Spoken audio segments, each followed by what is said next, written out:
রান্নার লাগে আজকে আমি নিজে খুব রান্না। কথা হচ্ছে কি খাসির মাংস রান্না হইলে এই যে আদা রসুন বাড়া হয়েছে, পেঁয়াজ বাড়া হয়েছে, একটা আলুর 4টা পিস করা হয়েছে। ওখানে আমার কথা হচ্ছে কি পালা হয়ে গেছে ময় মশলা যে হলুদ জিরা জিরা দিলাম দিয়ে দিলাম দেওয়া হলে কমপ্লিট ক্লিয়ার করে বয়া দিলাম। আমাদের দেখুন বর্তমান কি হালত আছে আগে আয়ো সে কালার হয়েছে মানে জাল হইব না। সেই রান্না একদম ক্লিয়ার কমপ্লিট হয়ে গেছে, গ্যাস অফ করে দিছি। এটাতে মাল এখন আমি খাওয়া আরম্ভ করবো।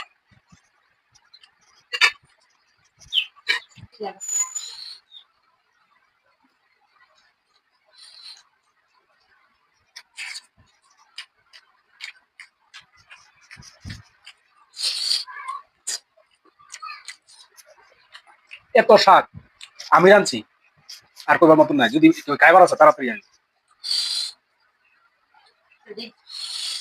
বুড়া গেলা দেখাই দো। আবার ধরো খাই